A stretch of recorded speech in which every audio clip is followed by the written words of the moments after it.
Stories of the girls in the Spreepark. No, I'm laying on my bed, more like a cot, really. Sunlight is streaming in the window. It's afternoon, and because of my jagged sleep and wake cycles in the midst of a manic spell, only 2 days before I was rec therapist at this mental hospital. Now I'm a patient. Only now, as I write this, I wonder what the other patients made of this. At the time, I was in a fucked up situation, so stark, it felt unreal. This can't be. I feel as if I'm spiraling towards sleep, only it isn't sleep, I can tell. Then, without warning or context, a ball of energy hit below the root of my spine and began pulsing as it made its way upward, hitting one energy center after another: stomach, lungs, heart, throat, eyes, and crown. As it shot away, I came, and ripples went up my spine, near convulsing, not in my control.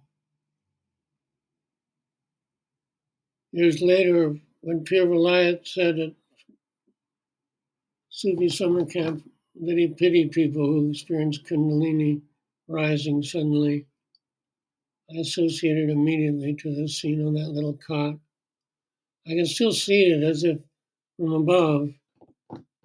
In my memory, standing nearby and somewhat reassuring under the circumstances, is the old naval architect whose relatives had him committed rather than have to pay for a nursing home. I was a sheltered 21-year-old and startled by the fact that that was something that could happen to you. There's a Hudson River Mental Hospital, my old workplace, on fire in 2005.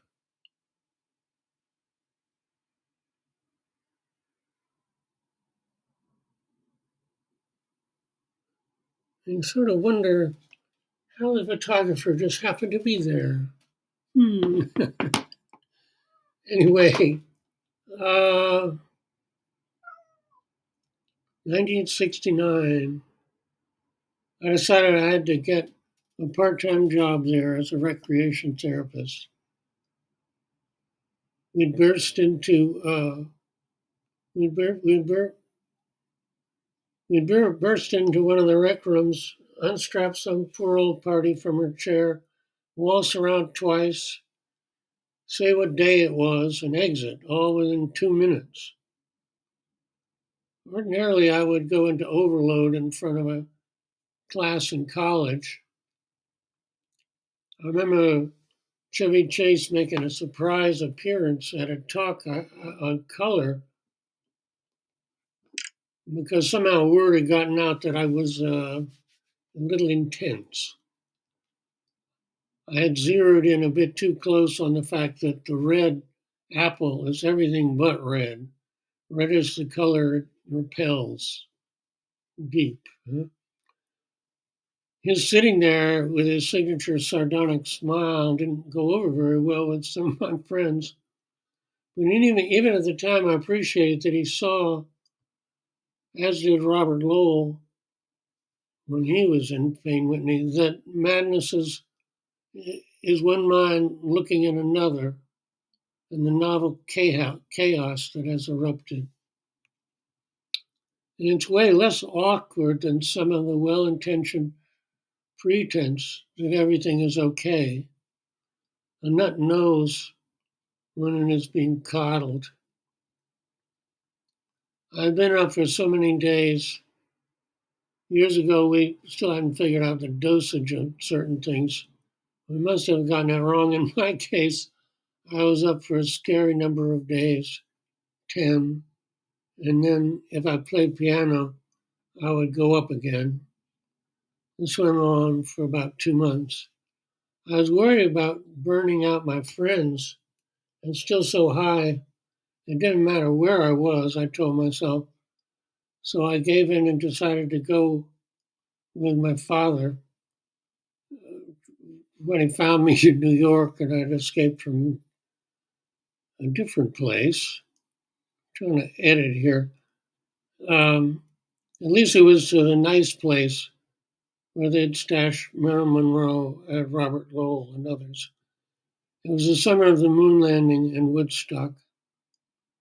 As I said before, I was in a months-long coming down from MDMA-fueled psychotic break that began with being awake and active for 10 days. Needless to say, my old life had fallen apart. I was pedaling as fast as I could to stay ahead of the bare fact of that. My roommate was a nice kid, a little younger than I, who was getting shock treatments, which frightened me because it didn't sound like he was doing it willingly. He looked terrible when they brought him back to the room, an aide on each side. 2 weeks later, he didn't show for dinner. There was a commotion, nurses running in the hall. I heard the word "code blue," then everything was quiet. Directly after a meal, we were told to go to a meeting in the common room, and were told that he'd hanged himself in a closet. It struck me as an insult in and of itself, and followed closely by the thought that whoever had the idea that shock treatment was what this kid needed was wrong. Little did I know that something like that was going to happen regularly for years. Only bits and pieces are left now. Trying my keys to my apartment. Remember, there are 3, which seems like a lot, but they fit in each of the locks. None of them make the locks turn. This makes me more puzzled than anything. They don't appear to have been changed. Afterwards, she would say, "You were remarkably calm," long after she had screamed, "You're treating it like an animal," at the 6 tubby guys who had smooshed around me on all sides so a 7th could shoot me with Thorazine. We were at Bellevue, the giant drunk tank-like mental hospital in Manhattan. She'd called 911, so when I quietly gave up with the keys and left, there was a young cop outside. I was afraid that I would be, like tracked down somewhere, so I didn't try very hard. I figured to just get over the 72-hour hold. Well, that didn't work out, but anyway, I looked at the bracelet on his wrist made from a small drivetrain from a helicopter in Vietnam.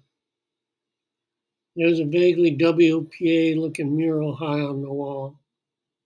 And then you were treating him like an animal scene, which unfolded with me in a wheelchair wrapped in gauze nearly from top to bottom, with only one arm sticking out holding a cigarette, which I was going to have to drop on the floor, still burning if someone didn't notice soon. Flash forward 10 years. I went to a concert at the Masonic, and when Van Morrison was on, somebody came and knelt down right by my seat. I didn't look at them, partly to show it was cool that they were there. But pretty soon I picked up that it was one of those rare people you can feel the good vibes at a distance. So I had a peek. It was Arlo Guthrie. the aw shucks stoner himself. Santana is like that too. He came to bless the altar when we did the dragon one year, and there he was like 25 feet away, but I was like, hmm. One of my grandson's name is Lucky because I relayed the story of Arlo being on a daytime talk show, and the interview asked him the question. Uh, Someone in his the last question I would ask someone in his position, saying, Arlo, it's well known that Huntington's chorea skips a generation. Weren't you afraid to have children? Huntington's chorea was the only disease that scared me at the hospital where I worked. And the final stage is so much involuntary flailing occurs such that there's no fat left. Anyway, he must have heard this before, as he didn't flinch and said, it's lucky to be born. Thousands, maybe millions of souls want to have a body and be born. It's worth it, even with things like that. I wish I could remember it better, but I don't think I did too bad. But that's where my son, who is deaf and knows a corner of perception, that if there's something missing, that means you're less than in some people's minds. Deafness is odd when it goes away when in the presence of other deaf people. Lucky's full name is Lucky Chance Odin Houston. My mom screamed when I told her his name over the phone. Sorry, Mom, it's not Spalding Wedgeworth Houston. Footnote. The aides blasted their stories, the afternoon soaps on the television with the volume up, so they wouldn't miss a single harangue, sob, or plea in the twisted plots. One afternoon, the film Cleopatra was on. I'd never seen it before. And without paying attention, I popped into a patient's room. When I jumped away, when I glanced away, I jumped back. I had landed in the room of the woman with Huntington's chorea. Late stage Huntington makes you thrash constantly and burns off so much energy. The body is wasted by concentration camps inmates. She had thrown off all the sheets and was naked. She had been there for many years. I made a mobile for her the week before, but still seeing her by surprise was a shock. I backed to the door and silently shouted, "Go! It is warm where you were going. You will not be alone. There are people there for you." When I came to work the next day, she had died during the night.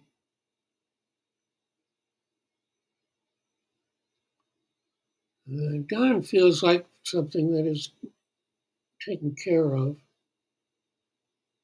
An oversimplification, sure, but the atmosphere in the room reminded me of being in a birth a few times. There was the business of it being the culmination of a noticeable going back and forth between the worlds. The ship to the next world.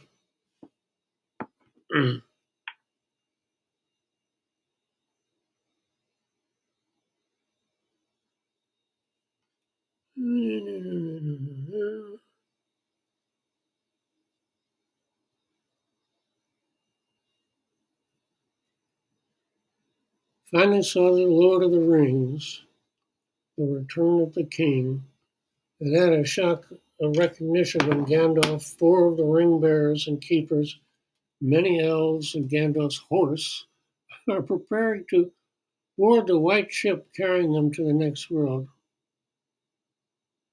And fit to a T of visualization I came up with when I was having an anxious moment worrying about a patient who was dying. I worked in a raunchy convalescent hospital with 175 patients, so this was almost a daily problem. To give you an idea how raunchy, consider that when I came to work one day, the chandelier in the back lounge was gone, wires hanging down, speared away by the night crew, many of whom were parolees.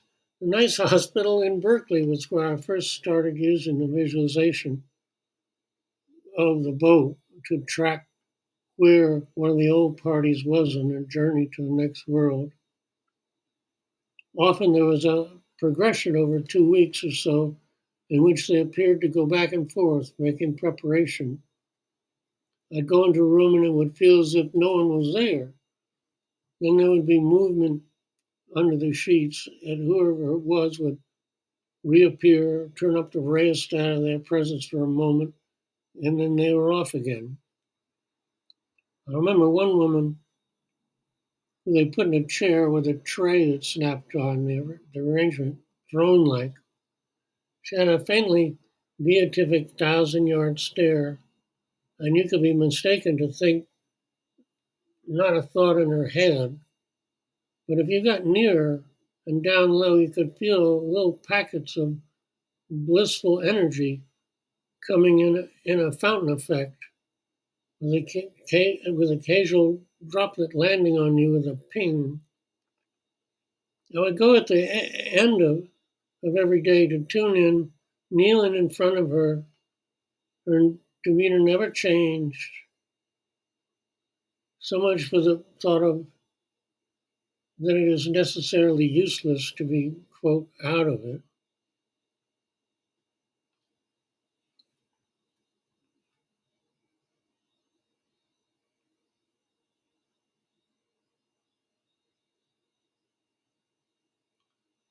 As much as I wanted to find a pattern, the best I could come up with was that each one is different and the way you took each one was different.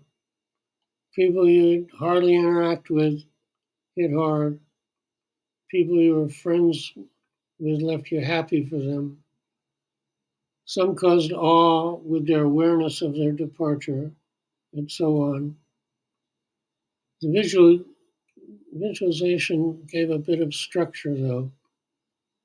It was a dock, just like in the movie, with a ship with masts. After a day or so, trunks would appear on the dock.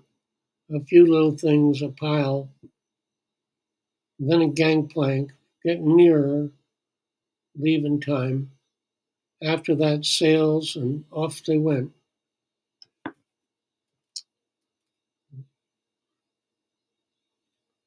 That is the story.